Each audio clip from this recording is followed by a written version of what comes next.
Las 4:30 tengo que estar corriendo para agarrar el colectivo y tengo miedo para salir. Oscuridad, los colectiveros te paran 10 metros antes, 20 antes, por ahí no te paran, porque acá no tenés semáforos, pasa la gente como si nada.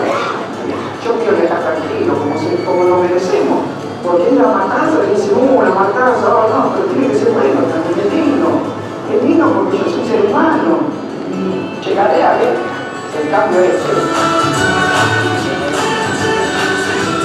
Ustedes están los semáforos, y cada vez la mejor. Cada parada tiene su nombre, sociedades en el tierra. Es como captar. Porque esto es una novedad, esto es Argentina al tercer milenio. Da gusto que esté colectivo, antes no era. Está muy bueno porque aparte hay luz, antes era muy oscuro acá. Ahora hay más iluminación. Más resultado porque tenemos techo. Porque vamos a seguir creciendo. Con esta obra es crecer.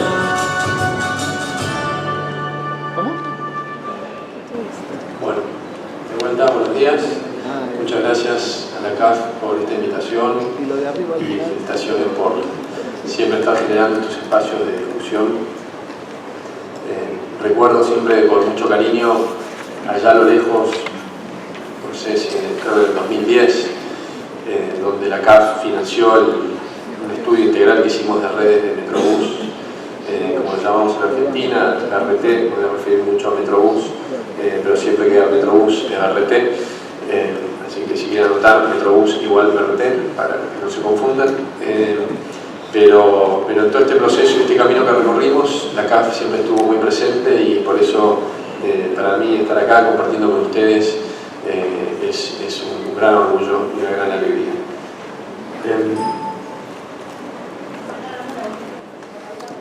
Perfecto. Yo quería empezar con este video para que, más allá de todas las cuestiones técnicas que hoy hablemos, políticas, no perdamos la perspectiva nunca de para quién hacemos las cosas, porque si no, los que estamos desarrollando políticas públicas, los funcionarios, los políticos, tenemos un gran riesgo de perder esa perspectiva. Y la realidad que en nuestra querida Latinoamérica, donde estas imágenes que tenemos, que son a 15 kilómetros, 20 kilómetros del centro de la ciudad de Buenos Aires, del obelisco de esa ciudad, con un perfil en muchos lugares muy europeo, conviven nuestras ciudades con estas dos realidades. Y en esas realidades de olvido, de desamparo, del populismo que ha reinado muchas veces en nuestros países, nuestra obligación es pensar en estas personas que tienen nombre y apellido, que tienen vidas, que son millones, pero que con el transporte cambiamos la vida a la gente. ¿Me dicen cuándo está la presentación? Perfecto. Yo hoy tengo una responsabilidad del transporte a nivel nacional, pero en esta presentación, y voy anticipando ya algunas de las imágenes que van a aparecer, me quiero concentrar fuertemente en la ciudad de Buenos Aires, donde está el proceso más largo que hicimos de transformación con el antes y el después y con resultados muy concretos que nos permiten ver en perspectiva y esto nos va a dar un punto de inicio para la discusión que después vamos a tener ahí de preguntas y respuestas. Y a su vez del área metropolitana, el conurbano, de Buenos Aires, que toda esa región son 15 millones de personas que viven. Esto es el 30 largo por ciento de la población de nuestro país, y que es muy dispar la situación y se ha hecho más dispar a partir del proceso de transformación que hicimos en la ciudad de Buenos Aires en los 8 años que fue alcalde el actual presidente Mauricio Macri y que continúa en estos últimos 2 años donde es alcalde quien era el jefe de gabinete de Mauricio Macri, que era mi jefe y que estuvo muy involucrado en todo este proceso de transformación. En esta región de 15 millones de personas, hay una coincidencia porque los dos números son distintos, pero hay 15 millones de viajes diarios. Estos viajes diarios que se hacen todos los días, obviamente no son 15 millones de personas que viajan todos los días, porque muchos, la mayoría de ellos hacen 2 viajes, en algunos casos más y en otros casos menos, pero en promedio estaríamos en un poquito más de 2 viajes. Hay muchos viajes dentro del conurbano, que es el área de 50 kilómetros en la redonda de la provincia de Buenos Aires, donde viven 3 millones de personas, y muchos viajes dentro de la ciudad y muchos viajes de provincia a ciudad. La distribución de estos 15 millones de viajes es 12 millones de viajes en colectivos todos los días, es un sistema con 17.000 colectivos, muy grande, que tiene jurisdicción nacional, gran parte de estos, y 1,5 millones de viajes en subte, que solo existe en la ciudad de Buenos Aires, y 1,5 millones de viajes en tren, ¿no? Por lo tanto, como sucede en gran parte de nuestros países, como sucede en el mundo en general, la mayoría de los viajes por lejos se hace en colectivo. ¿Sabemos cuánto vamos a tener? Pero si no está la anterior o no. Que ponga la anterior porque ya de los 10 que tenía se fueron 5, así que me comí el 50%. Entonces, yo quería mostrar imágenes del antes y el después, de cómo se fue transformando esta realidad en la que estamos.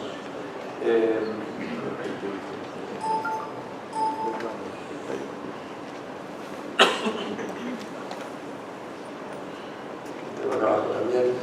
Este es el Metrobús de la 9 de julio, vamos a hablar después en el panel, pero este fue un hito en la transformación de la visión del transporte público, no solo en Buenos Aires, sino en el país.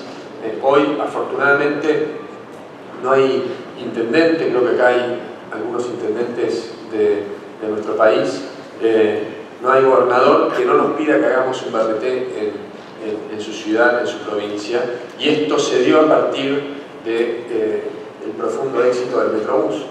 Digamos, muchos, es una exageración claramente, pero en esta sociedad que nos gusta encontrar símbolos, muchos analistas políticos han encontrado alguna de las razones por las cuales Mauricio Macri es presidente, que claramente no es la única ni la más importante, pero sí en ese simbolismo el Metrobús.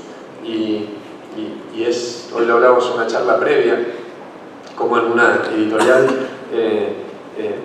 en la cual muchas veces a nuestro espacio político se lo ha posicionado erróneamente y con mucho prejuicio como un gobierno de ricos o un gobierno de centro derecha, que nuestras políticas no tienen nada que ver con eso. Y el Metrobús, este analista político, decía que el Metrobús vence la lucha de clases, y es una imagen muy fuerte, porque claramente sabemos la importancia que tiene el transporte público para la gente. Esta es la red que tenemos en el área metropolitana, fuertemente consolidada en la ciudad de Buenos Aires, que empezamos en el 2011, y que tiene los primeros esbozos en este conurbano que hablábamos antes, y ahí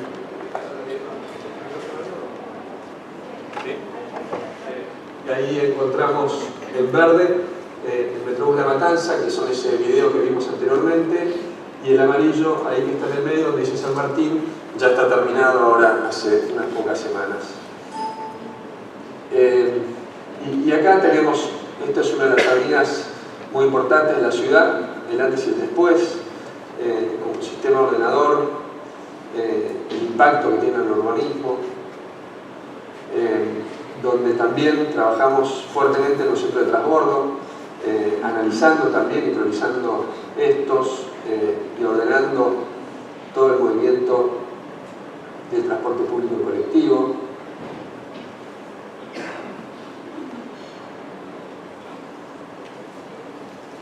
Donde también trabajamos en su momento, y fue el primer paso, podemos también charlar de esto después, en carriles exclusivos, y que fue un primer paso importante, donde incorporamos esta visión de transporte público a distintos modos que crecieron de distintas formas. Estos son un sistema de combis de hasta 19 pasajeros que crecieron un poco, no digo en informalidad porque son formales, pero sí en la informalidad del lugar donde paran, etc. Y ordenamos todo eso, y los antes y después realmente son muy importantes. Esta es una plaza subterránea específica para las combis que hicimos, que ordenó el espacio público y mejoró enormemente la espera. Esta es la terminal de colectivos de larga distancia, también en la ciudad. Este es el entorno del aeropuerto, pero digamos, todo lo que vamos haciendo lo vamos haciendo con una visión de movilidad, de escala humano y de mejoramiento del entorno urbano. Un capítulo fue y es el tema de las bicicletas. Digamos, tuvimos un crecimiento muy importante, pero claramente hoy con el tiempo nos permite ver esto en perspectiva. Empezamos en el 2009, donde el número era menor, era 0.4% la cantidad de viajes. Estamos apuntando, digo el estamos, porque si bien hoy yo no tengo la responsabilidad del tema de la bicicleta en la ciudad de Buenos Aires, seguimos trabajando con un mismo equipo, la ciudad, la provincia y el gobierno nacional, y que también muestra cómo el tema jurisdiccional puede ayudar en estas cosas, pero ven ahí, si ponemos el 0.4, este crecimiento enorme. La red de ciclovías en el 2009 era cero, no existían las ciclovías protegidas en la ciudad de Buenos Aires. El primer año fue esa construcción, y ahí vamos viendo abajo cómo fue el crecimiento. Ese año lanzamos el sistema público de bike sharing con 3 estaciones. Acá vemos el crecimiento del 2013, ya 40 estaciones, los usuarios del sistema público. Acá vemos cómo terminamos en el 2015, en una ciudad donde en casi todos los barrios de la ciudad te conectás con un sistema de ciclovías protegidas. Como estamos hoy, con un sistema que ya tiene 200 estaciones de bike sharing, un sistema que empezó manual, se convirtió en un sistema automático, y lo que se apunta para el 2019 con un sistema que ya es 100% automático, con cobertura en toda la ciudad y con ciclovías que conectan toda la ciudad. Y el otro eje de movilidad muy importante del desarrollo de la ciudad fue todo el tema de movilidad peatonal. Este era el microcentro, acá conviven 1 millón de personas por día. En este entorno, veredas sumamente angosto, donde el 80% del espacio era para los autos y los colectivos que circulaban por acá. Hoy no circulan más por acá, circulan todos estos en el Metrobús, de 9 de julio o del Bajo. Y este es el entorno que fuimos recreando en toda el área central. Acá se ve el espacio del 20% de espacio peatonal. Dentro del espacio peatonal también se hizo, dentro del microcentro, una red de ciclovías. Y pasamos esta distribución, que es 80% del espacio peatonal y el ciclista, un 20% de los autos con velocidad máxima de 10 km por hora. Creamos mucho espacio público con la visión y tomando el ejemplo de Times Square, que realmente la gente se lo apropió inmediatamente. Claramente hemos copiado muchas de estas cosas, eso es una obviedad, pero algo que quizás después profundizamos, adaptando a la necesidad de la ciudad, digamos, no tomando, digamos, lo que se hizo en un lugar, la RT de Colombia, hacer lo mismo en Buenos Aires. Creo que esos son los grandes desafíos que tenemos de adaptación. ¿Yo sigo con este o no? Acá tenemos otro, y acá también cómo fuimos trabajando esto, fíjense, era el caos en sí mismo, por muchos lugares de acá, los pueblos en Buenos Aires, es una ciudad que se camina mucho, hoy más, pero trabajando con las líneas del deseo, observando el comportamiento de las personas, observando el exceso de asfalto con destino vehicular, cómo hicimos y cómo fuimos transformando todos nuestros espacios. Los espacios así los transformamos en decenas de rincones y espacios de la ciudad con distintas necesidades, en algunos lugares con mesas, en otros lugares ordenando el tráfico peatonal, siempre quitándole mucho espacio al auto, y acá voy a pasar rápido esto es lo que dije antes. Hay todo un plan ferroviario que después, si quieren, conversamos de esto, pero no quiero enfocarme. pero sí quería mostrar acá, y perdón, esto, lo atrás, que la transformación que hicimos en la Ciudad de Buenos Aires es una transformación que claramente tiene un impacto urbano, pero no se hizo en un entorno degradado.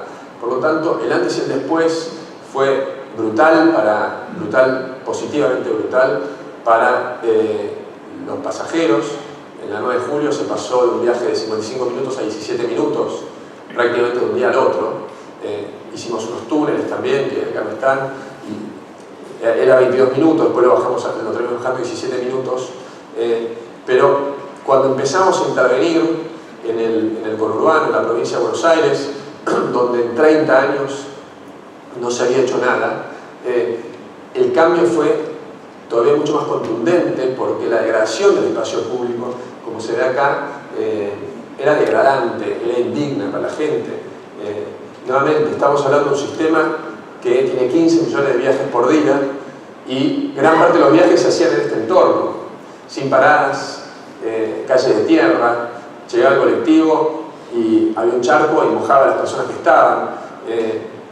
Entonces, el cambio que se produjo en la gente no solo fue este cambio de transporte, un ahorro enorme, sino que fue un cambio muy profundo en el entorno urbano. Esto es el último que inauguramos, pero fíjense, acá no existe la vereda. Digamos, estos lugares son lugares densamente poblados. Acá el 3 de febrero deben vivir 300, 400.000 personas.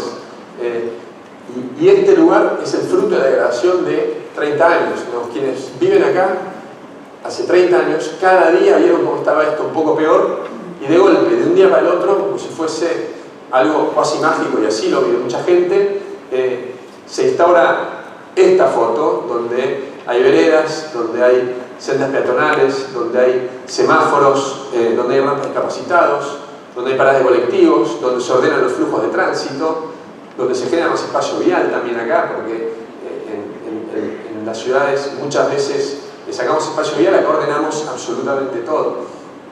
Digamos, hoy tenemos un sistema que usa 1.700.000 personas, que tiene 90 kilómetros, pero que está produciendo, cuando salimos de la ciudad, estos cambios tan estructurales. Y después, así como comentario, en esta área del conurbano hay 600 kilómetros de calles de tierra donde circulan colectivos, con todo lo que eso implica. Llueve, el colectivo no entra, ya pavimentamos 200 kilómetros, y estos son los antes y después. Y con esto quiero mostrarlo también, porque en todas nuestras ciudades, digamos, las necesidades son múltiples. Entonces también tenemos que ser muy cuidadosos a dónde brindamos los recursos, porque existe un mundo perfecto y un mundo real, y mucho esta discusión del metro, del subte, es, tenemos que resolver todo esto. Entonces estamos haciendo acá infraestructura del primer mundo, gastando 150, 200 millones de dólares al kilómetro, y a 20 kilómetros tenemos esta situación, donde en muchos casos convive la misma cantidad de gente, claramente es mucho menos visible, está mucho menos en la discusión de la política pública, pero es una realidad también. Y nuevamente, si siempre pensamos en que atrás de cada cosa que hacemos está la gente, no, acá está la gente, y esto muchas veces no se ve.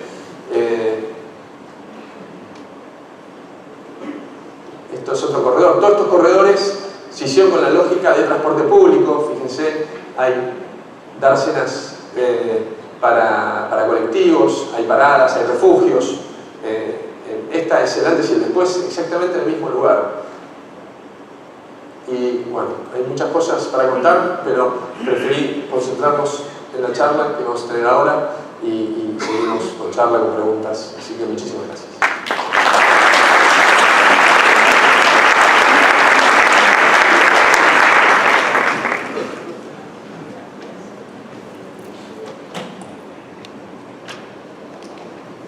Gracias, ministro. Ahora quisiera invitar a los integrantes del panel, inicialmente a la señora Patricia Lata, coordinadora de proyectos de Lima ¿Cómo Vamos?, al señor Eduardo Berens, vicerrector de desarrollo de la Universidad de los Andes en Colombia, al señor Juan Carlos Muñoz, director del Centro de Desarrollo de la Universidad Católica de Chile, al señor John Winter, representante para América del Sur de ST Engineering Singapur, y al moderador Darío Hidalgo de WRI de Estados Unidos. Muchas gracias. Esperamos, ministro, realmente pues, las imágenes hablan por sí solas.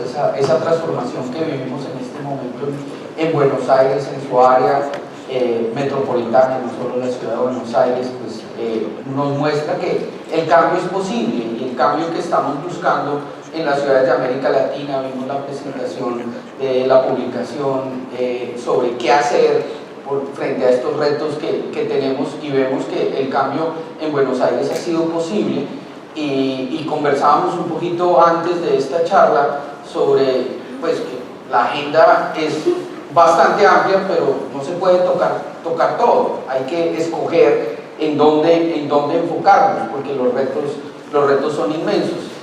¿Cómo fue esa selección en Buenos Aires cuando estaban ustedes en el gobierno local, y cómo cambia ahora que van al gobierno nacional? Sí, de cierta forma lo planteaste en tu pregunta, y creo que tenemos que ser muy conscientes que tenemos una responsabilidad pública, que hay poco tiempo, punto uno, mucha burocracia. Uno de los desafíos que tenemos que tener los gobiernos es desarmar esta burocracia que se ha ido armando. Digamos, hay también mucha corrupción, como decimos en Argentina, mucho kiosco atrás de la burocracia, de que el trámite de 90 días hay alguien que lo saca en 5 minutos. Hay muchas necesidades a ser resueltas. Hay equipos que siempre son limitados, aún por grandes que sean, y tampoco hay tantas capacidades de los temas estos técnicos. Por lo que algo que es...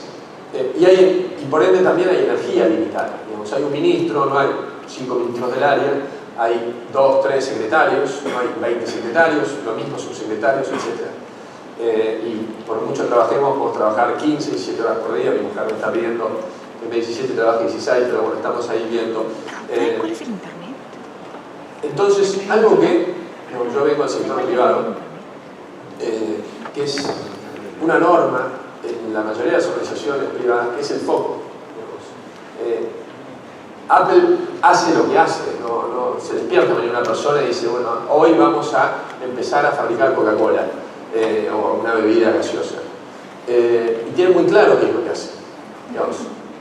En los gobiernos esto realmente no pasa. Y creo que uno de los éxitos que hemos tenido es que nosotros nos enfocamos en estos 3 ejes, que son Metrobús, transporte público de colectivos en superficie, que es bicicleta, y que es la movilidad peatonal. Alrededor tenés un montón de cosas, porque cuando sos secretario de transporte de una ciudad, tenés los semáforos, tenés la seguridad vial, tenés todos los temas de tecnología y los desafíos de lo que vienen, los temas de taxis, bla, bla, bla, bla, bla. Lo mismo se extrapola a la responsabilidad cuando es más grande. Y nosotros llegamos al gobierno nacional con un plan. Acá está Pato Di Stefano, que maneja las concesiones aeroportuarias y las obras aeroportuarias. Y tenemos muy claros 5 objetivos. Nos mide el presidente con esos 5 objetivos. Una vez por mes nos juntamos y vemos la evolución de los 5 objetivos. Y tenemos muy claro que el foco es ese, y poniendo toda nuestra energía ahí. Para mí no hay otra forma de transformar algo de esa forma, que es poniendo mucho foco en lo que estamos haciendo. Muy bien, y en ese tema de enfoque, entonces, yéndonos al otro extremo y siguiendo en el cono sur, Juan Carlos, desde Santiago de Chile, pues lo que acaba de suceder el día de ayer en Santiago fue pues, algo maravilloso. Después de un proceso largo, abren la línea 6 del metro de Santiago, pero sabemos que una sola línea de metro no lo resuelve todo. Coméntenos un poquito sobre ese enfoque y esa oportunidad de moverse hacia las prioridades del transporte público y lo no motorizado en Santiago. Gracias, Darío. Bueno, efectivamente, ayer se inauguró la línea 6 del metro de Santiago. Santiago es una ciudad curiosa porque tiene línea 1, 2, 4, 5 y 6, y todavía no inauguramos la línea 3. Pero eso va a pasar el próximo año. Y efectivamente se trata de una línea extraordinaria en el sentido de que es muy moderna, es una línea sin conductor, es una línea con estas puertas de andén que impide que la gente caiga a la vía, es una línea en que además no hay boleterías, en la gente tiene que cargar, está forzada a cargar su tarjeta de forma autónoma, y por tanto significa un cambio importante para la población y para la forma de viajar, y la gente lo recibió con un tremendo entusiasmo y alegría, y la verdad que es impresionante la fiesta que significa generar una nueva alternativa de transporte para la ciudad. Y por supuesto esto evoca y nos hace reflexionar respecto del rol del metro en una ciudad como Santiago, una ciudad como Lima, una ciudad como Buenos Aires, y si uno debiera, como algunas personas de Santiago claman, debiera descansar exclusivamente en un modo como ese. Yo creo que esa es una conclusión tremendamente equivocada. Creo que el metro es un elemento extraordinariamente positivo que ayuda a la movilidad en la ciudad, pero creo que nos hace perder un poco de vista y de perspectiva respecto de que la ciudad es mucho más que solamente transportarnos. En ese sentido es clave también no solamente poder transportarnos adecuadamente, sino que cómo está distribuido el espacio vial entre distintas alternativas. Y me temo que si nosotros pensamos que vamos a poder resolver las alternativas de transporte solamente con metro, no solamente no es factible desde un punto de vista técnico, sino que al mismo tiempo vamos a tener una vida bastante automovilista, en que tú tratas de poner el transporte masivo donde no molesta, donde no se ve, y dejar la ciudad para el automóvil. Y esa es una tentación que tenemos que combatir, porque es una tentación que es muy propia de las élites que tienden a moverse en automóvil.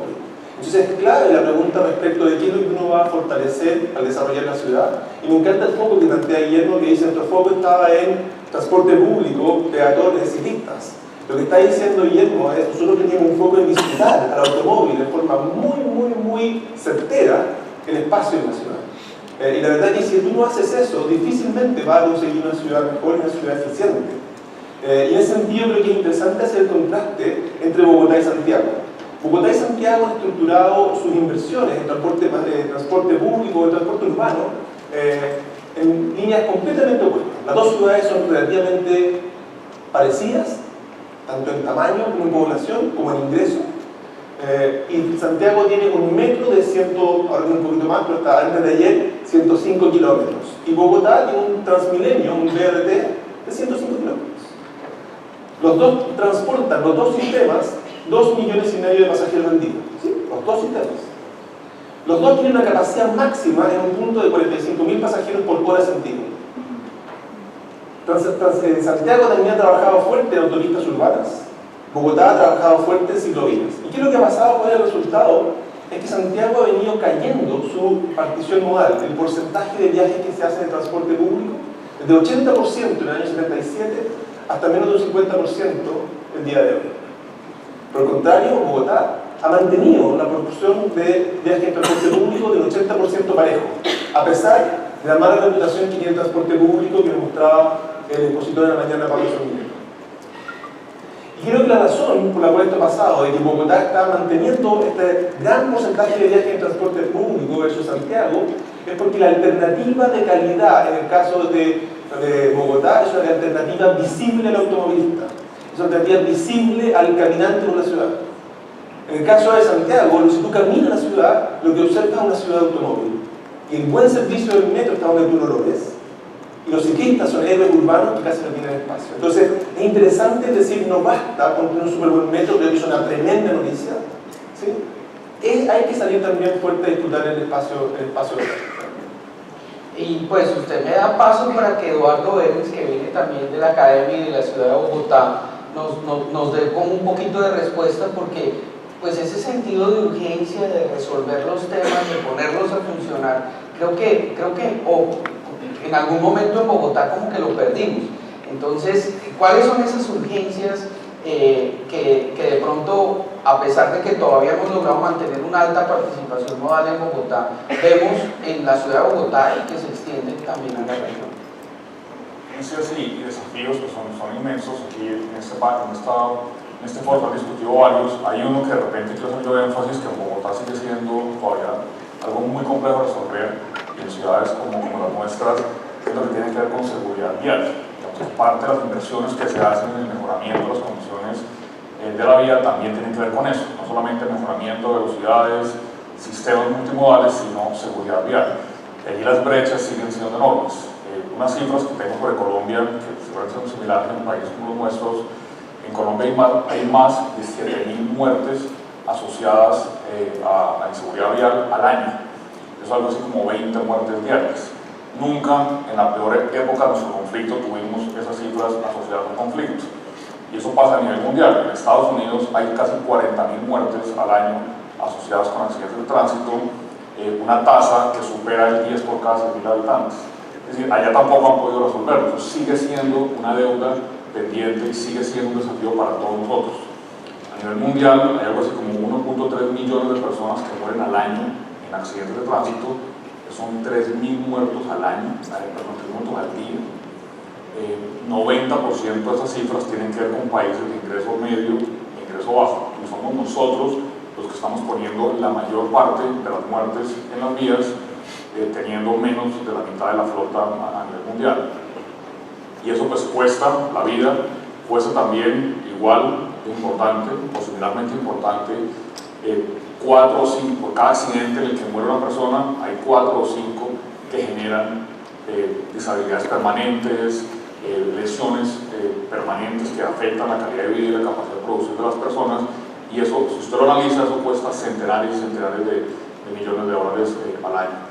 Entonces eso es bueno aterrizarlo y traerlo cuando decimos vamos a hacer inversiones, cuando vamos a decir que vamos a tener políticas asociadas con movilidad, el criterio de seguridad vial y de cómo proteger a los usuarios debería ser una de las prioridades entre las muchas que toca atender, como dice el ministro, pues esa sí yo creo que es una que toca traer a colación. Y eso significa varias cosas. Por ejemplo, en Bogotá, y esto pasa en otras ciudades también en América Latina, ustedes seguramente muchos que están aquí lo viven a diario, la migración que mencionan del transporte público al transporte privado individual tiene ahora un punto intermedio que es la motocicleta. Entonces, digamos, en las buenas épocas, por así llamarlo, la gente migraba del vehículo, bueno, en esas malas épocas migraba del transporte público hacia el automóvil. Ahora hay una peor época en la que esa migración, que tenemos que hacer todo lo que podamos para evitarla, pasa por el punto intermedio de la motocicleta, y la motocicleta, en las estadísticas por lo menos de Colombia y Bogotá, es donde está mayormente el efecto de la inseguridad vial. Una proporción muy alta de las personas que son lesionadas y que pierden su vida en accidentes de tránsito son peatones y son motociclistas. Entonces, otra vez, volviendo a la solución, y eso qué significa en términos de política, la infraestructura que se construye tiene que ser pensada, entre otras, en eso. Una discusión, por ejemplo, que hay en Bogotá sobre seguridad para motociclistas, y motociclistas se quejan de la manera como se pintan las cebras al momento de que hay un paso peatonal.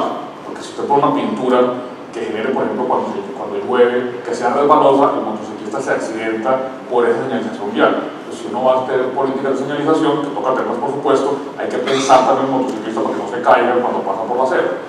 Y otras muy importantes alrededor del entrenamiento de los conductores. La inseguridad vial también pasa por una falta de entrenamiento de quienes operan los vehículos, por supuesto las motos, pero también los vehículos privados. Ayer que venía yo para Lima, en la vía de la Universidad de Trabajo al aeropuerto, al lado mío presencié un accidente, un motociclista atropelló a un peatón. Obviamente no fue un accidente grave, igual pues hubo, digamos, ambos quedaron levemente lesionados, y ocurrió por una imprudencia del peatón y por una imprudencia del motociclista. El motociclista venía entre los carriles zigzagueando, como decimos en Colombia, el peatón se atravesó por donde no debía atravesarse y el motociclista lo atropelló. Eso pasa todo el tiempo. Por lo que voy con ese ejemplo, que es muy sencillo, es que no obstante el error del peatón, el responsable es el motociclista. El peatón, por su mayor vulnerabilidad, aquí todos hablamos siempre de la pirámide de la movilidad, que tenemos que darle prioridad al peatón.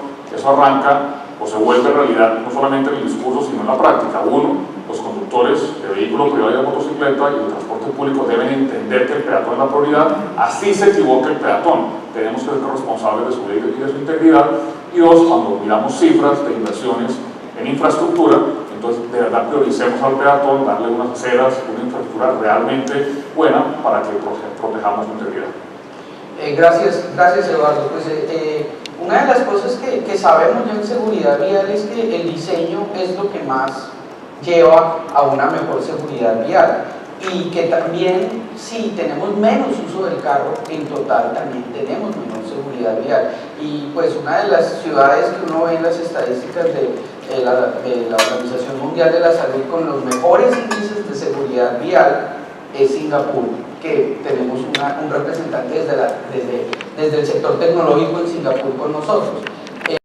When we look at Singapore, we look many things together, including that it's currently having one of the best statistics in terms of road safety, which was the topic of the previous talk. It's even better in Singapore than in Denmark and in Sweden and in Holland, which are some of the countries that have the highest. But the characteristic of Singapore in terms of that is that it has really prioritized public transportation and as the main way of connecting, and has done a really extraordinary job, no other country, in terms of reducing the car use with really strong measures, some of them supported with technology. I can take the question to share a little bit about that, about the vehicle quotas, about the congestion charge, about the high parking costs, because your country has done a real choice in terms of how to move people around. Thank you very much.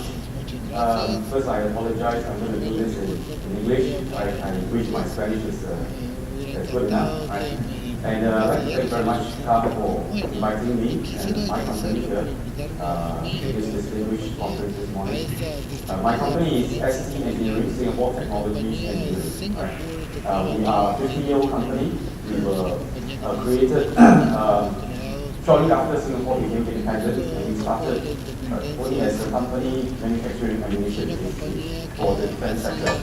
But over time, the company has grown, and today we are a multi-discipline company. Right? We are leaders in aircraft maintenance, we build ships, we build armored vehicles. I think most importantly and more relevant to this conference is the fact that the company is closely involved in urban mobility solutions for Singapore. Right? We help develop bus fleet management systems. We help develop the first intelligent transport system in Singapore, metro-related electronics, and so on. So regarding how Singapore approaches this congestion and traffic management, I think the Singapore government takes a very holistic approach, right? And like you said, very tough measures.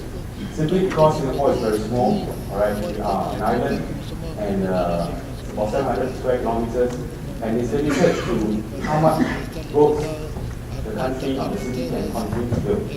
Right? So we have put in place first a quota system that restricts the growth of cars being used on the road.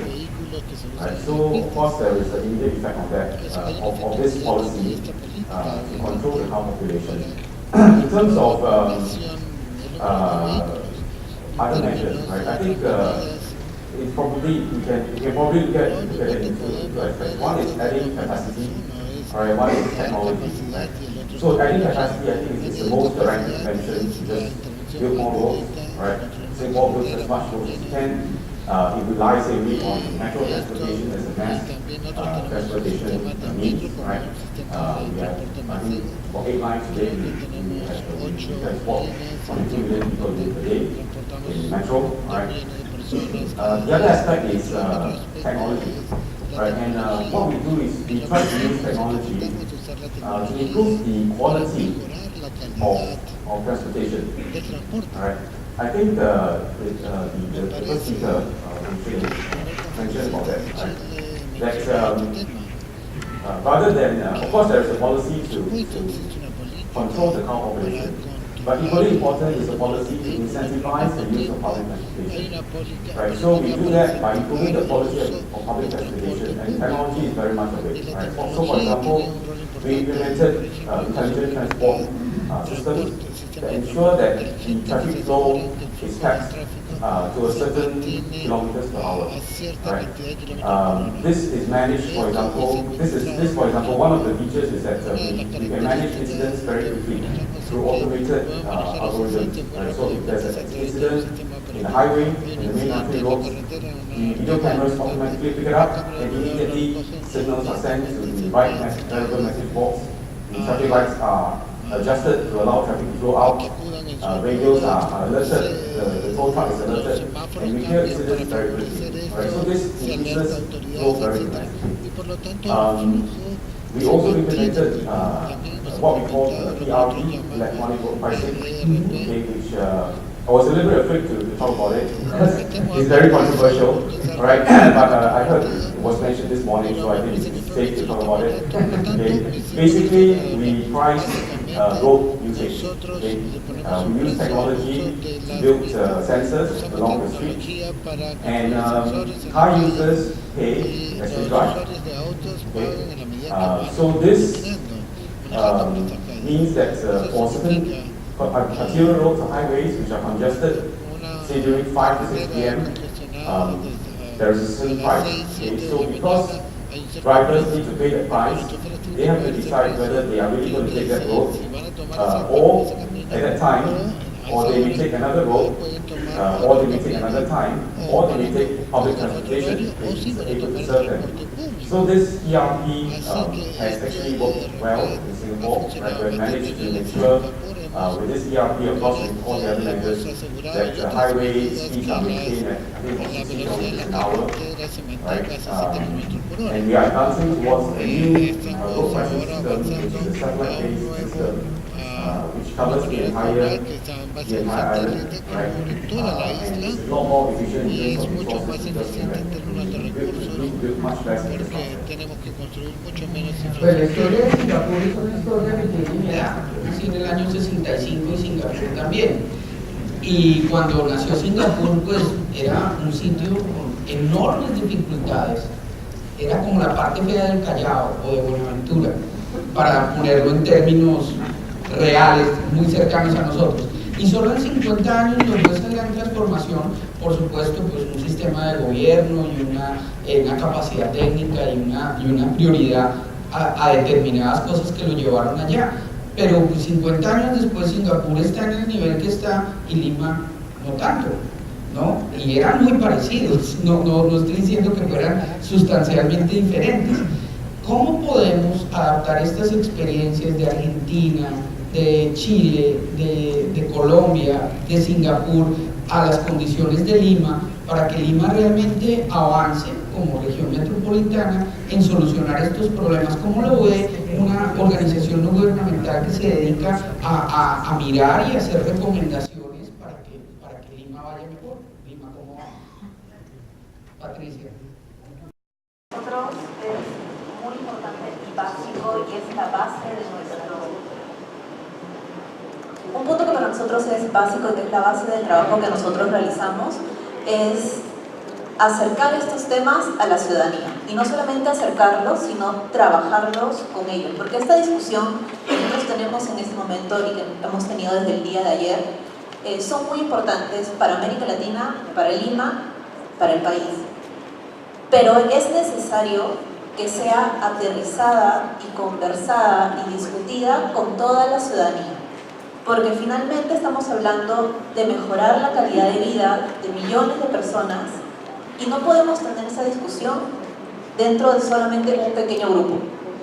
Y creo de que ese valor de recoger las necesidades de las personas, de poder conversar con ellos, es sumamente importante. Y creo que ese es el aporte que desde Lima Como Vamos podemos hacer a las discusiones. Entonces, acá estamos hablando de movilidad, pero también estamos hablando de derecho a la ciudad. Tenemos derecho a vivir mejor. Y eso es un tema básico. Estamos hablando acá de justicia. Entonces, si no nos moviliza esa justicia, estamos perdiendo un poco el norte. Y ese cambio también de la ciudadanía, de volver a hacerla más participativa, de poder hacerla más empoderada, de que exija mejoras, es complicado. Desde Lima Como Vamos lo venimos haciendo desde hace 8 años, ya venimos acompañando el proceso de realizar estudios para conocer cuál es el estado de la ciudad, tanto el estado real con las estadísticas oficiales que tienen las distintas instituciones, tanto de Lima como del país, pero también cuáles son las percepciones de los ciudadanos. Y nosotros hemos visto de que hay un crecimiento en la insatisfacción. Por ejemplo, estamos insatisfechos con Lima estamos insatisfechos con el transporte público, estamos insatisfechos con la calidad de nuestros espacios públicos, con las áreas para peatones. Y para Lima como vamos, eso es bueno, porque eso significa de que estamos reconociendo de que hay derechos que no están siendo satisfechos por nosotros. Estamos reconociendo como que merecemos algo mejor. Y eso es sumamente importante. O sea, esa despertar, esa efervescencia de los ciudadanos de reconocer que merecen algo mejor es básico para toda la discusión que estamos teniendo y particularmente para el tema de movilidad, porque esto es un tema que tiene muchas aristas. No solamente estamos hablando de movilizarse del punto A al lado B, estamos hablando de temas de pobreza, estamos hablando de desigualdades sociales, estamos hablando de género, trabajar la movilidad sostenible, hacer nuestras calles más caminables, hacerlas, que haya más ciclistas en las calles, mejorar el transporte público. Estamos reduciendo la desigualdad en la ciudad y eso tiene que ser transmitido a las personas y por lo tanto esa discusión no puede quedarse solamente en este espacio. Es importante tenerlo, pero debe ser transmitido de forma adecuada. Entonces, esta efervescencia que en Lima estamos viendo muy recientemente, nosotros cuando empezamos se hablaba simplemente de transporte y creo que porque si bien en América Latina esta discusión ha empezado tarde a comparación de otros países, en Lima ha empezado todavía mucho más tarde, ¿no? Estamos muy atrasados en ajustarnos a las dinámicas y esa discusión es importante tenerla. Y también quiero recalcar justamente este tema nuevamente de transmitir la información, porque a pesar, por ejemplo, la ciudadanía tiene la capacidad, ya sea exigiendo algo o quedarse totalmente ajeno a la discusión, está dirigiendo políticas públicas, pero puede ser una política muy buena o puede ser una política muy mala, dependiendo del enfoque desde el que esté partiendo. Y esa ciudadanía que no se involucra, o que sí se involucra para apoyar o para ir en contra de tal, está ejerciendo un poder. Entonces, por ejemplo, acá en Lima hay nuevos sistemas que se han implementado en los últimos justamente 5 años, 8 años. No hemos ha empezado el sistema de metro que está empezando a correr, se ha implementado el metropolitano, se han implementado algunas de las rutas de los corredores complementarios y la ciudadanía tiene la capacidad de mejorar estos sistemas, es decir, exigir que funcionen bien o totalmente deshacer una buena idea y una buena inversión porque no está siendo comunicada de la manera adecuada, porque no está siendo transmitida, porque no hay confianza entre la ciudadanía y los actores que están involucrados en el proceso, no solamente las autoridades, ¿no? Entonces, transmitir a los ciudadanos ese valor de participar es clave, pero también desde las personas que estamos involucradas en las discusiones tenemos el deber de abrir esta discusión y de involucrar a todos los actores que hay, porque estamos hablando de ciudadanos, pero cada ciudadano tiene un perfil distinto y un rol distinto en la sociedad. Entonces, desde Lima como vamos, eso nos parece clave porque acá estamos hablando de justicia, finalmente, en el fondo. Y estas inversiones y medidas que estamos trayendo y que están empezando de a pocos en Lima, muchas de las discusiones de parte de ciudadanías están surgiendo por la indignación, porque nos reconocemos que necesitamos algo más, y eso es clave, y eso hay que aprovecharlo. Ese aprovechamiento, Patricia, volviendo a Buenos Aires, volviendo a Argentina, pues tuvimos la oportunidad de conversar un poquito con el señor ministro antes de esta sesión y nos dice pues que de todas maneras allá no hay acuerdo de todos y que es imposible que todos estén de acuerdo y que todo se puede lograr para una condición de consenso y más bien que es inclusive bueno que algunos no estén de acuerdo, nos comentaba usted, porque hace posible la visibilización del debate y la discusión de las ventajas o desventajas de las decisiones que tiene que tomar de todas maneras la administración, porque lo peor es no hacer nada. Sí, es un buen punto. Y yo le diría Patricia, que la mejor forma de que todo lo que dijo pase es que sea secretaria de Transporte de Lima.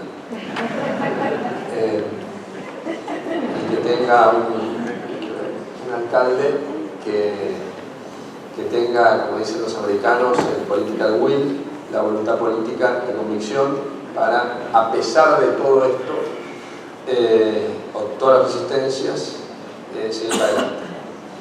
No. Hoy en la charla previa me ayudaron a ordenar algunas ideas en las conversaciones y les agradezco a Juan Carlos y a Darío. Y en la charla comencé diciendo lo siguiente. Primer punto, y vuelvo a esto. ¿Para qué hacemos esto? Para la gente. Y cuando algo está bien, que haya oposición o no es anecdótico, si lo hacemos, si lo tenemos haciendo y si la gente se beneficia, ¿no? Porque lo importante no es el consenso o el consenso mismo, sino que se haga la transformación para que la gente viva mejor. Teniendo en cuenta que el consenso total no va a existir nunca, porque hay actores con diferentes visiones y diferentes intereses, y podemos y tenemos que intentar acercar a estos actores, pero si actuamos solo cuando existe todo el consenso, no vamos a actuar y vamos a estar en un estado permanente de migración. Y muchas veces lo que pasa cuando no hay ese political will, ¿no? O esa decisión política. Y hay un trade-off entre esto. Y la decisión política, entre la decisión política que hay convicción. Y lamentablemente muchas veces los políticos no tienen convicción, sino que tienen atracción a una reelección y la aprobación de la gente, que no necesariamente la opinión pública en todo momento o los ciudadanos pueden conocer exactamente qué es lo mejor en temas muy técnicos y muy específicos, como es cómo ordenamos la movilidad de una ciudad. En la línea que decía Juan Carlos, uno de los elementos que se incorporó en la discusión de Buenos Aires en el año 2008, 2009, 2010 era que el problema era el auto.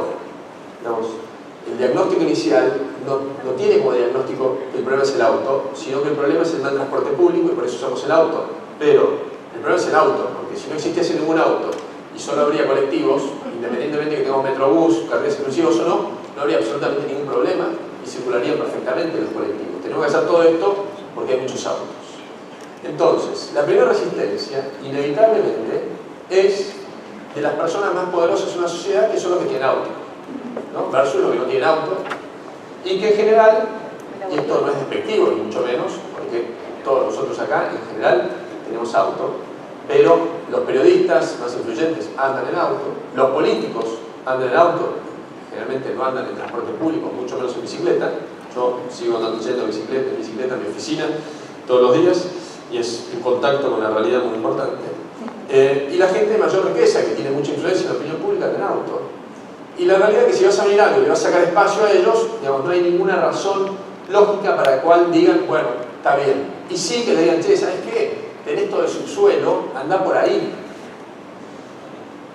La pequeña diferencia es que ir por ahí vale 150, 200, 100 millones de dólares al kilómetro, y andar por acá vale 1, 2, 3 millones de dólares al kilómetro, y el resultado es exactamente el mismo. Digamos, no hay ninguna diferencia entre ir por arriba que ir por abajo. Vas a 20 kilómetros promedio, tenés estaciones confortables, de hecho, en un lugar vas viendo árboles, espacio, luz, etc. En el otro lugar vas abajo de un túnel y todos preferimos vivir en el piso 15 que vivir en el piso menos 5, ¿no? El segundo actor, o el segundo factor que se va a poner a esto, es la resistencia al cambio que tenemos naturalmente todos. Entonces, cuando venimos y planteamos que la 9 de julio la vamos a dar vuelta, la vamos a cambiar totalmente, tenemos que correr los árboles, le cambiamos la imagen, va a haber gente que se resiste genuinamente. ¿Sí? ¿Por qué? Porque tenés una visión folclórica de que no vamos a cambiar esto que es tan nuestro, por los temores lógicos, porque el árbol puede no sobrevivir, etcétera, etcétera. Porque me cambia el frente de mi casa y vivo ahí y me gustaba así. El tercer elemento es una ignorancia técnica, natural, que esto no va a funcionar. No hay, acá hay expertos en transporte, pero la realidad es que yo, que lideraba este proceso y mostraban los software de modelación y decían, ¿seguro esto va a funcionar así? Sí, porque estaba viendo una computadora que decía que los autos iban a moverse de esta forma. Y el cuarto es que la política existe y va a una posición que muchas veces especula y se va a poner por oponerse a sí mismo, independientemente de lo que sea bueno para el bien común. De hecho, nosotros, en Argentina, la izquierda era la que decía que no había que hacer metrobús y no había que hacer ciclovías, digamos, el mundo al revés. Y esto porque después la oposición en sí misma. ¿Y de qué usa la oposición? Muchas veces a expertos, y nos pasó en Buenos Aires, que vienen y dicen, ¿por qué no hay que hacer todo esto? Y la gente lo lee, ve una, ve otra, y no necesariamente va a tener los elementos como para decir que es lo mejor. Entonces, estas cosas existen y siempre van a existir. Lo que yo comentaba desde el punto de vista político, lo que dije es que nuestra responsabilidad es hacer que las cosas pasen, no hacer que las cosas pasen estando todos de acuerdo. Y aparte reconociendo que es imposible que estén todos de acuerdo. Por lo tanto, si no se espera, eso no va a pasar. Pero el hecho que haya actores en desacuerdo, y vos es muy fuerte, lo vimos acá en el Metrobús, donde hasta la entonces Presidenta de la Nación, Cristina Fernández de Kirchner, se declaró opuesta al Metrobús y otro candidato que había también, y todo el marco político opositor dijeron que esto estaba mal, que cuando lo haces y sale bien, tiene mucho más repercusión. Entonces tiene un impacto cultural mucho más grande y puede ser una transformación mucho más de fondo. Y es como sucede hoy esto. Después de tanta discusión, esto tuvo mucha visibilidad, funcionó muy bien. ¿Quién es el que dice que funcionó muy bien? La gente que lo usa. El nivel de aprobación es del 92% del sistema. Por lo tanto, hoy, todos aquellos políticos que estaban en contra y que usaron esto especulativamente, ¿qué quieren? Hacerlo, porque saben que esto es bueno, porque para la gente sirve y por lo tanto la gente va a estar contenta. Entonces, creo que reconociendo que las asociaciones como Lima como vamos, son muy importantes, y hoy también lo hablábamos, que yo trabajo, digamos, hablaba con ITDP de que uno de sus roles más importantes es que es importante para el gobierno que haya estas voces en la sociedad hablando de estos temas, porque si no a veces está la oposición y los que se resisten o rechazan estas cosas, que realmente el que se queja tiene una voz mucho más alta que el que aprueba, y el gobierno, que obviamente tiene la mirada, el gobierno siempre funciona, tiene la mirada sesgada de quien simpatiza con vos o quien no. Por lo tanto, instituciones y organizaciones como estas son muy importantes, pero en cambio, si vas a necesitar el transporte ahí, te aseguro que lo vas a poder hacer. Cabe hacer una pregunta en el reporte que nos compartieron el día de hoy, que está disponible ya para revisión, y decía una pregunta: autopistas urbanas, Juan Carlos, su opinión sobre esa pregunta. Yo creo que las ciudades como aglomeraciones en que muchas personas vivimos y que queremos hacer viajes simultáneos, normalmente a los mismos lugares, hemos descubierto que el automóvil como alternativa para esos momentos es realmente una alternativa dañina. Es decir, las ciudades son mucho menos vivibles, mucho menos sustentables, es una proporción importante de las personas desea hacer esos viajes, sobre todo aquellos que van a los puntos de alta congestión automóvil. Y la autopista urbana en ese sentido tiene exactamente ese efecto. Tiene un doble efecto que yo encuentro que es muy complicado para las ciudades. Por una parte, las autopistas urbanas no se hacen solamente para entrar o salir de la ciudad. Porque si ese fuese el motivo para hacer las autopistas, probablemente el impacto que tiene en la ciudad es bien diferente. Pero las autopistas urbanas también se hacen para dar la oportunidad a las personas de que puedan llegar a los centros de actividad también en automóvil. Y ese es un efecto muy dañino que tienen las autopistas, porque promueven justamente el modo de transporte menos efectivo, menos eficiente y generan más externalidades en términos de congestión y externalidades ambientales, accidentes en la ciudad. Y por eso me parece muy importante tratar de evitar tener autopistas urbanas en este tipo de ciudades, porque lo que logran justamente es hacernos evolucionar alejándonos de ese triángulo, de esas tres focos que ponía Guillermo respecto del transporte público, la bicicleta y los modos peatonales. El segundo efecto que tiene la autopista, que no es menor, es que dan la impresión de que uno puede llegar a los centros de la ciudad de forma bastante expedita desde puntos alejados. Y logran, por lo tanto, que las personas que tienen la posibilidad de escoger dónde ubicarse y que tienen poder adquisitivo para poder conseguir una vivienda grande, la ubiquen en lugares lejanos. Y hacen que nuestras ciudades se empiecen a expandir más allá de lo que es eficiente y bueno para la ciudad como un todo.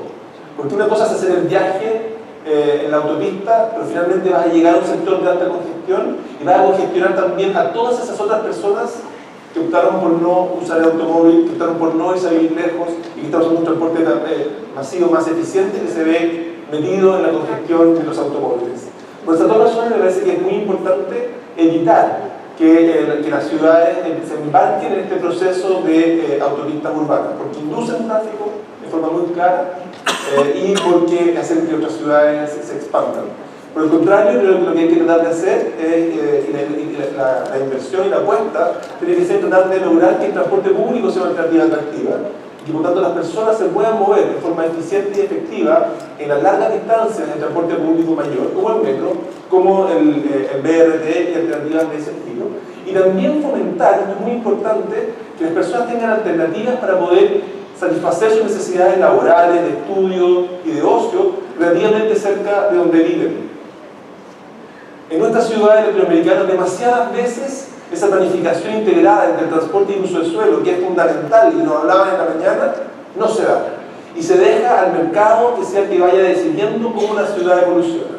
Ese probablemente es el peor pecado que tiene nuestra ciudad.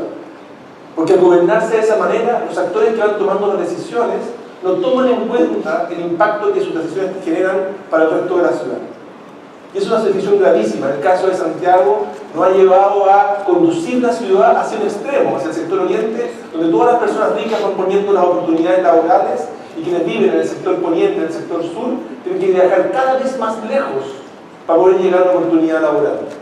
En el caso de Santiago se ve acrecentado este problema porque la ciudad está fragmentada en comunas, en que cada comuna hace lo que es mejor para sí. Y por tanto, los planes reguladores están hechos a nivel comunal y no a nivel metropolitano. Por lo tanto, cada comuna va tomando sus decisiones pensando en su propio bienestar, de su propia gente. Y si mi comuna es una comuna rica, voy a decir, ponga su trabajo, ponga su empresa aquí, ponga su oficina aquí, que está más cerca de su casa. ¿Y qué significa eso para los que viven a 20, 30, 40 kilómetros de distancia?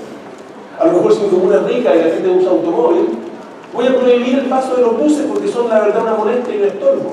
O sea, hay una lógica metropolitana que no se puede perder de vista y una planificación de uso de suelo y transporte que se tienen que hacer de la mano, porque de otra manera el transporte va tratando de resolver los problemas que el mercado inmobiliario va generando. Y es un problema muy grave.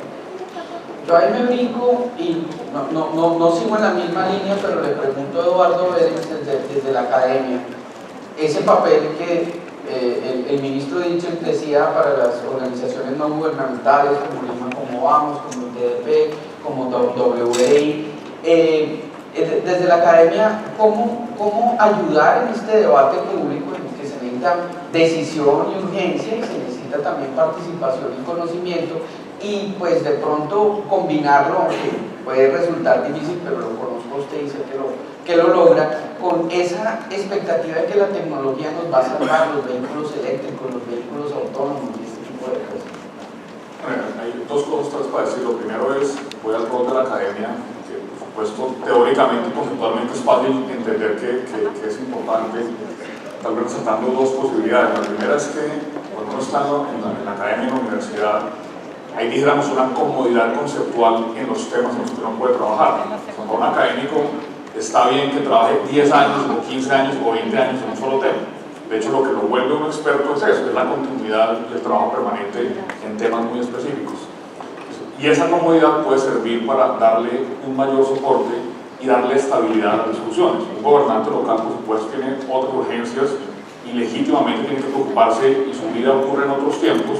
Los tiempos nuestros son más lentos, pero repito, eso sirve para darle estabilidad a los temas y para que no vivamos y a lo que nos dedicamos intelectualmente no dependa de la afugia de un gobierno de turno o de la coyuntura, por ejemplo, macroeconómica nacional. Y yo creo que eso sirve. Y muchas veces, la parte mala es que uno habla de hace 15 años de lo mismo y nunca le ponen atención, pero realmente cuando a lo mejor uno logra que pongan atención es porque su argumentación a lo mejor fue mejor y cuando se toma la decisión está mejor sustentada. Entonces, digamos, por ahí creo que puede ser interesante el rol de los académicos. Y uno segundo, que yo creo que es muy coyuntural en tiempos recientes, en este mundo moderno de las redes sociales, de la democratización, no solamente de la información, sino de la capacidad de opinión, donde ahora, para ser experto, basta leer un titular de prensa, leer 10 minutos en Wikipedia y empezar a poner tweets, por ejemplo, criticando al ministro de Transporte. Y si usted es una persona que tiene influencer, como llaman hoy en día en esas redes, puede empezar a mover opinión sin ser realmente un conocedor del tema. Ustedes conocen ahí toda la teoría de que ahora en el mundo se acabaron los expertos. Ahora todos somos expertos en todas las redes sociales y eso realmente sí tiene unas complicaciones muy sustantivas para la calidad del debate público y mucho más cuando deliberadamente se aprovechan para, dijéramos, propósitos innobles. Entonces, las noticias falsas, la posverdad, como la llamamos hoy en día, sí generan una problemática, pero a lo que voy es que yo creo que la academia puede ser una contraparte para esto. Yo de verdad creo que en este desespero de las noticias falsas, lo que va a terminar pasando es que vamos a convergir a buscar fuentes mejor autorizadas, mejores fuentes de información, y eso va a fortalecer el rol de los medios de comunicación que son serios y de las universidades. Yo creo profundamente que vamos en esa dirección. Bueno, no vamos a hablar del otro tema en este momento, tal vez lo tomamos desde Singapur un poquito más, esa percepción de que la tecnología nos va a salvar y que está muy arraigada, van a llegar maneras de moverse, maneras de comunicarse, maneras de ver las cosas que realmente resuelven todos nuestros problemas y dicen Big Data y ya todo está resuelto. ¿Cómo lo ven desde los que realmente están proveyendo tecnología? How you feel from a technology provider, solutions provider? This role of technology, but not as a savior, but as a support of the de tecnología, no como salvador, sino como apoyador de lo correcto. La tecnología es una herramienta muy útil, pero no es algo que lo resuelve todo. Me parece que hay muchos problemas sobre transporte y movilidad que no pueden escapar a establecer política, tener buen gobierno, buen aprendizaje y los recursos necesarios para ponerlo en marcha. Me parece que el ministro de Argentina tiene toda la razón, es que hay que mejorar la calidad del transporte, ese es el trabajo. Me parece que la tecnología entra como un habilitador para los hacedores de políticas y el gobierno para ayudar a mejorar la calidad del transporte. Más temprano se habló sobre la seguridad. Por supuesto, en la medida que vamos avanzando en el tiempo, más y más van a haber vehículos interconectados. Estamos hablando del Internet de las cosas. Hoy día el auto moderno tiene más de 100 microchips en el auto. Estos todavía no están completamente explotados, así que vemos un futuro donde habrá interconexiones con las carreteras, los autos se van a hacer más inteligentes y pueden sentir las condiciones de tráfico 360 metros, 300, 400 metros de distancia y mejorar la seguridad. Puede tener mejores flujos en las carreteras, los autos van a poder hablar con la infraestructura, con los semáforos, comunicarse con ellos y va a recibir información útil. Así que me parece que al final la tecnología es un habilitador que ayuda a mejorar la calidad del transporte. Pero como se mencionó, hay una precondición muy importante y como una línea de base de comunicación y infraestructura, tener políticas muy claras a nivel de gobierno, la tecnología que se utiliza para lograrlo y la decisión política para poder supervisar toda la gestión del proyecto. Y de tal forma que el proveedor de tecnologías, de soluciones, puede trabajar muy de cerca con los asesores de política para personalizar la ingeniería, las soluciones, mirando hacia el futuro. Se invierten no solo para resolver los problemas que tenemos hoy, sino los problemas que vendrán 10 o 20 años. We have little time. Tiene un compromiso y queremos que también lo cumpla en el tráfico de Lima, entonces sabemos que no es tan fácil. Sin embargo, Patricia, en este marco de aprendizajes globales, no solo de América Latina, sino también desde fuera, desde Asia, ¿cómo ven el siguiente paso en Lima para que este tema, que es un eterno debate, realmente termine y avance hacia soluciones efectivas desde esa disconformidad que estamos viendo con respecto a las diferentes cosas que están pasando, pero que también el gobierno tiene propuestas y propuestas específicas, y vemos que Lima está proponiendo más construcción de vías y no necesariamente más transporte público. Sí, definitivamente el conocimiento existe, ¿no?, de estas distintas soluciones o planteamientos que hay.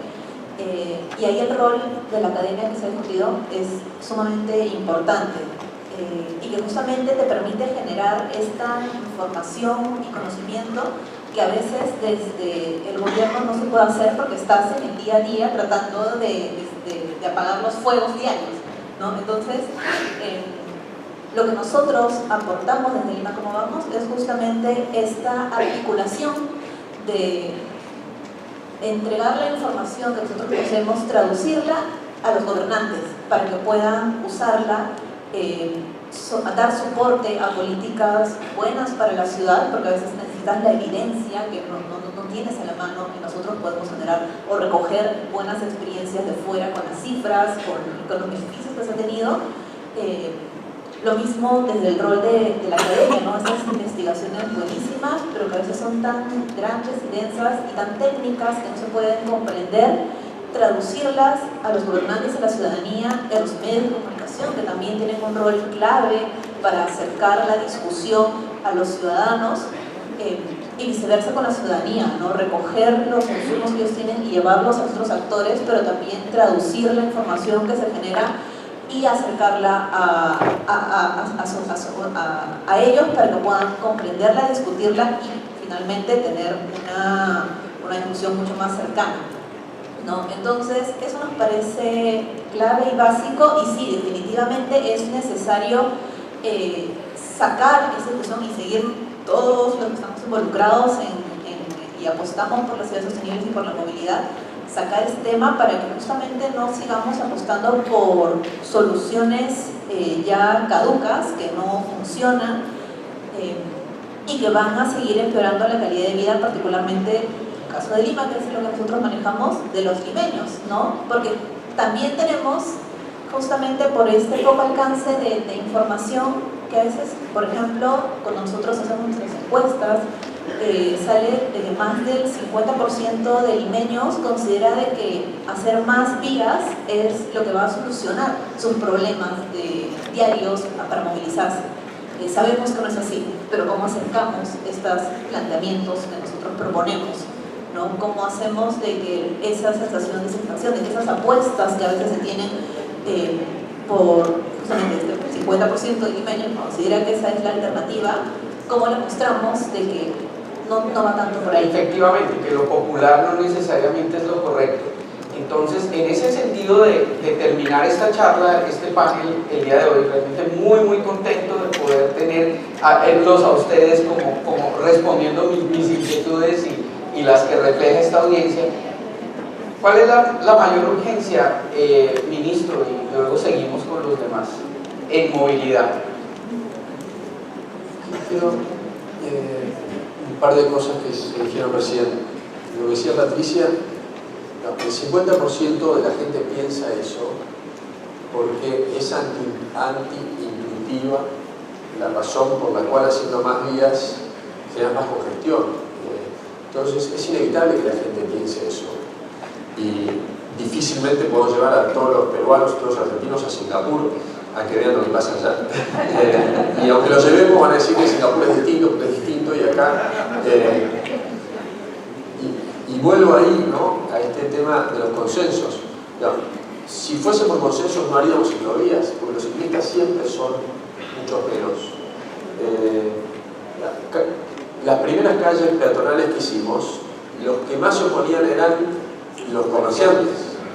No hay ninguna posibilidad que el comerciante esté a favor ex ante, a pesar que le digas que en Times Square hoy el comercio es el metro cuadrado de los más caros en el mundo, el hechizo peatonal, porque te dice, lo que pasa es que eso es en Estados Unidos, acá es distinto, porque la gente acá viene y compra porque estaciona en la puerta. Pero decís, mira, 14 lugares que la gente viene por día, no importa, los míos estacionan en la puerta. Entonces, solo se transforma haciendo. Por eso hay que estar en un lugar donde se puede hacer, porque es la única forma de transformar. En todas estas cosas que son antiintuitivas. Y en el tema de las autopistas, que la realidad, que la claridad conceptual de Juan Carlos es notable. Hay un ejemplo, en Buenos Aires nosotros tenemos, Buenos Aires no está circunvalado, y hay una autopista que viene del norte, que no se conecta a una autopista que viene del sur. Y hay un viejo proyecto de conectar con la autopista estas dos.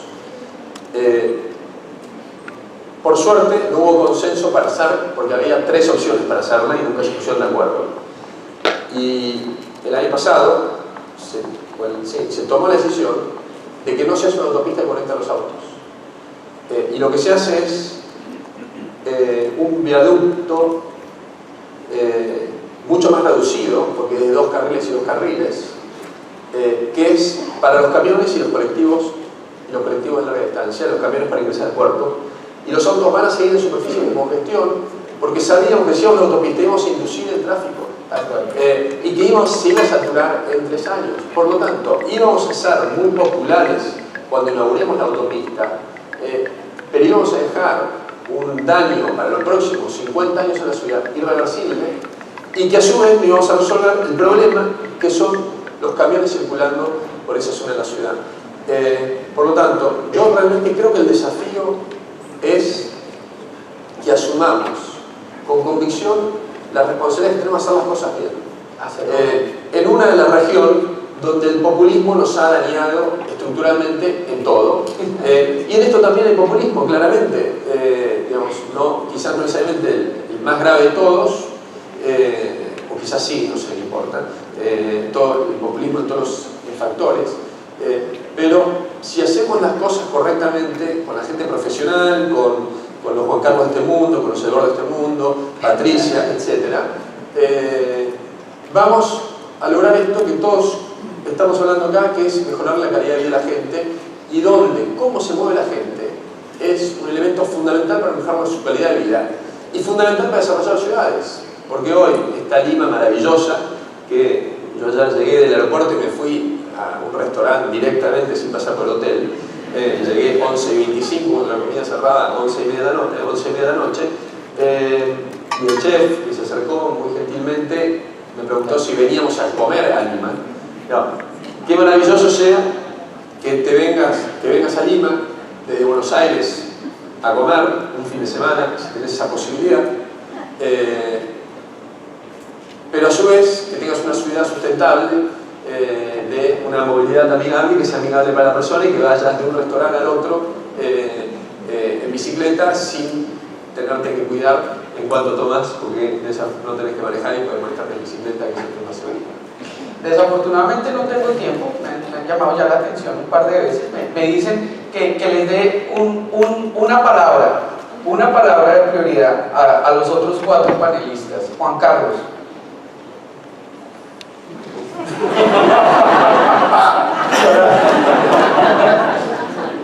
Muy breve, para Lima yo diría autoridad metropolitana, el tránsito de todas maneras. Segundo, racionalizar el uso del automóvil a través de ordenar el transporte público mayor, de modo de tener mucho mejor y claridad estructura de los servicios, y al mismo tiempo darle las vías prioritarias sacándolo a las buses, sacándola del espacio que hoy día gozan los automóviles. Eduardo, por favor. Debatir menos y actuar más. Muy bien. Patricia.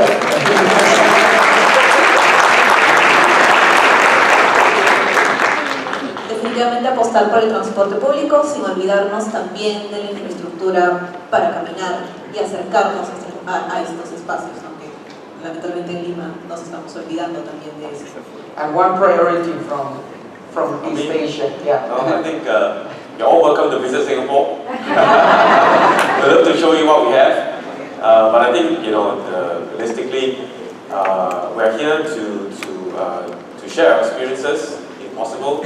And technology is an important enabler.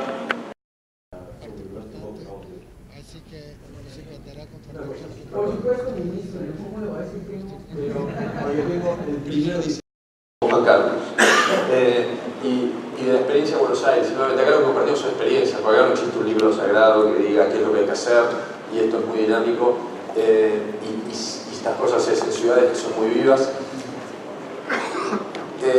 En el área metropolitana de Buenos Aires mucho tiempo se discutió que para hacer estas transformaciones tenía que estar la Agencia Metropolitana de Transporte. Y se discutía sobre la agencia y vos dijiste recién, hablar menos es hacer más, ¿no? Y se hablaba sobre eso y no se hacía. Nosotros, esta transformación en la ciudad de Buenos Aires la hicimos en 8 años, no teniendo jurisdicción sobre los colectivos y teniendo el gobierno nacional más combativo al distrito este, porque éramos la única oposición que ha existido en la historia, digamos.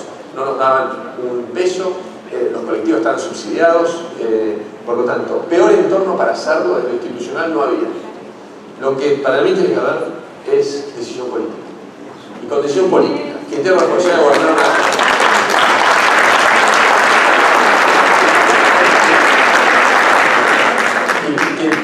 una ciudad como Lima, como Santiago, como Buenos Aires, como Bogotá, lo que fuese, el caso de Enrique Peñalosa en su momento del Transmilenio fue exactamente lo mismo y Curitiba fue Jaime Lerner. Es gente visionaria que tiene convicción, independientemente de lo que el sentido común de mucha gente dice, va para adelante, asume los costos políticos y hace lo que hay que hacer.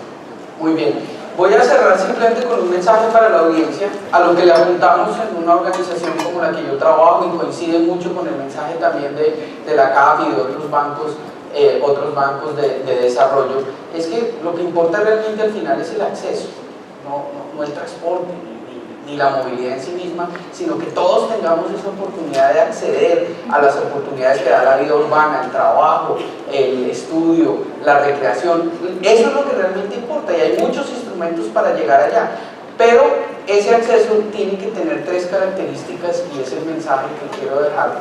Uno, que no genere muertos, visión cero en términos de los muertos y los heridos en el tráfico, que genere las menores emisiones posibles y en unos 50 años 0 emisiones también, un segundo cero, el 0 emisiones, pero más importante que todo es 0 exclusión. Y las imágenes que vimos al principio de esta charla, que eran las personas que más lo necesitan, que trabajamos es por ellos, es nuestra mayor prioridad. Entonces los dejo con esos 3 ceros, pero con el gran acceso que puede lograrse. Muchísimas gracias a ustedes por